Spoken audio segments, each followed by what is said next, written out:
कक्षा 10 गणित में ये जो क्वेश्चन नंबर 29 है ना, ऐसा क्वेश्चन बार बार पूछा था 6 नंबर में। तो दो पार्ट है, दोनों पार्ट करेंगे, दोनों के दोनों पार्ट मोस्ट इंपॉर्टेंट है, काफ़ी बार पूछेंगे बोर्ड एग्जाम में। क्वेश्चन क्या बोल रहा है, एक मीनार के पाद बिंदु से एक भवन के शिखर का उन्नयन कोण 30 डिग्री है और भवन के पाद बिंदु से मीनार के शिखर का उन्नयन कोण 60 डिग्री है। यदि मीनार की 50 मीटर ऊंची हो तो भवन की ऊंचाई भी ज्ञात कीजिए। और मैंने सभी चैप्टर के इंपॉर्टेंट क्वेश्चन करा रखे, लिंक्स में डाल दूंगा डिस्क्रिप्शन पे। क्वेश्चन को हमने पढ़ना है। पहला पार्ट हम कर रहे हैं क्वेश्चन नंबर 29 6 नंबर में काफ़ी इंपॉर्टेंट है। कह रहे एक मीनार है, ये मेरा नाम मीनार है। एक मीनार के पाद बिंदु से एक भवन के शिखर का उन्नयन कोण, ठीक है, ये मीनार है और ये भवन है, ठीक है। मीनार बड़ी होती है, भवन छोटा होता है। कह रहे हैं मीनार के पाद बिंदु से भवन के शिखर, ये शिखर होता है, ये पाद होता है। ऊपर वाला शिखर बोलते हैं, नीचे वाला पाद। क्या बोला है, मीनार के पाद बिंदु से भवन के शिखर का उन्नयन कोण कहाँ बनता है, नीचे से ऊपर। ये ज़मीन है तो यहाँ कितना कोण बन रहा है, 30 डिग्री है, ये बोला क्वेश्चन। और भवन के पाद बिंदु से शिखर का उन्नयन कोण कितना है, 60 डिग्री है। बताओ, इतना आसान क्वेश्चन है, यहाँ पर 60 डिग्री है। तो बोल रहे हैं यदि मीनार की ऊंचाई 50 मीटर हो, ये अगर 50 मीटर है तो भवन की ऊंचाई ज्ञात कीजिए। मान रहे थे भवन की ऊंचाई h मीटर है। ये तो हलवा हो गया, एकदम आसान क्वेश्चन हो गया। इससे सेकंड वाला जो अथवा में वो ज़्यादा थोड़ा सा टफ है, लेकिन वो भी इजी है अगर आपको कॉन्सेप्ट मतलब सारे ABC इसे D मान लो, ठीक है। सो देखो, आपको नियम पता है, जो निकालना है और जो दिया हो उसमें संबंध लगाते हैं। तो इस त्रिभुज में हम देख रहे हैं, बात बन रही है हमारी, खड़ा है तो ऑब्वियसली 90 का कोण बनेगा। तो इस त्रिभुज में जब आओगे, ये पता है और ना तो ये भुजा पता है ना ही ये भुजा। और इस त्रिभुज में जब आओगे तो इन दोनों त्रिभुजों में जो उभयनिष्ठ भुजा है वो ये है। इस त्रिभुज में भी ये वाली भुजा आएगी और इस त्रिभुज में भी ये वाली भुजा आएगी। तो इसको पहले निकाल लो, क्योंकि एक जो निकालना एक तो पता ही नहीं है, पता कर रहे हो पहले एक भुजा। तो त्रिभुज में आ जाते हैं, पहले लिख देना यहाँ पर, माना भवन की ऊंचाई h मीटर है, ठीक है। अब लिखो त्रिभुज ADB में, देखो कोण के सामने वाली भुजा लंब होती है। लंब कितना है, 50, डायरेक्ट रख रहा हूँ। ये लंब है, ये आधार है, क्योंकि 90 अंश के सामने वाला तो कर्ण होता है। ये कर्ण है, ये लंब है, तो ये आधार होगा। आधार क्या है मेरा, AB। और लंब बट्टे आधार होता है tan थीटा। थीटा कितना है मेरा इसमें, 60। लाला आम लाया, कच्चा कच्चा आम, sine cos tan cosec sec cot, है ना। तो देखो लंब बट्टा आधार क्या होता है, tan थीटा। tan 60 का मान कितना होता है, √3, ठीक है। ये AB इधर आ जाएगा, ये बट्टे में आ जाएगा।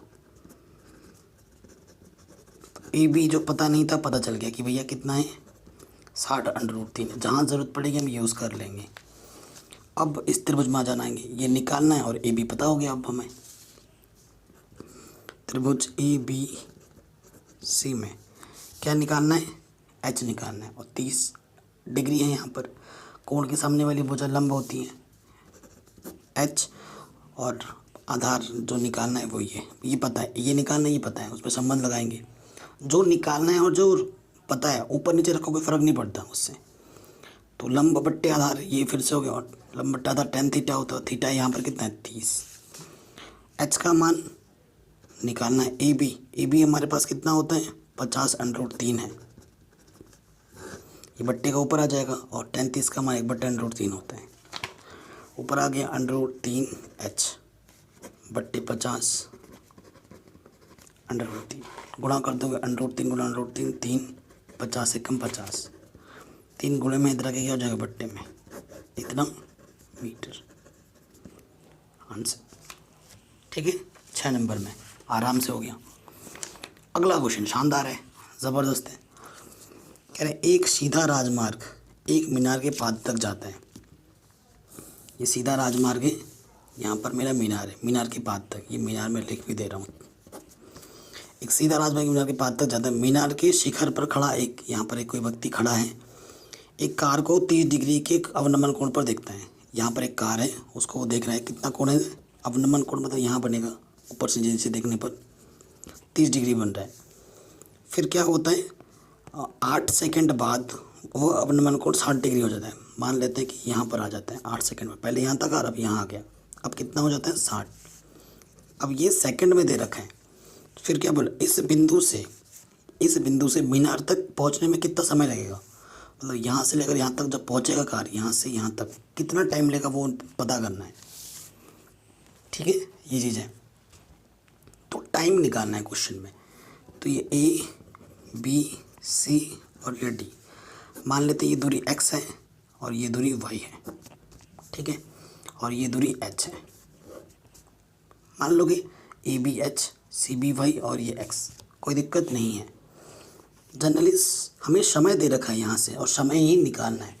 इस क्वेश्चन को टफ तरीके से करा सकता था मैं, बट आसान तरीके से करा रहा हूँ।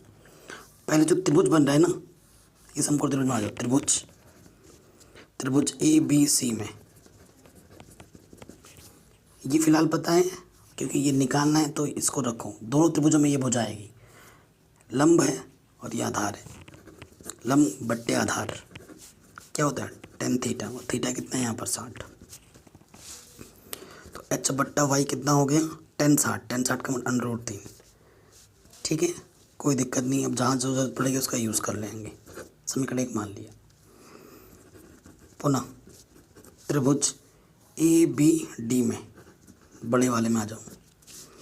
ये पता है दोनों में लंब है h और आधार क्या है मेरा x प्लस वाई, पूरी दूरी x प्लस वाई क्या होगा tan 30। ये थीटा है, tan 30 लंब बट्टा आधार।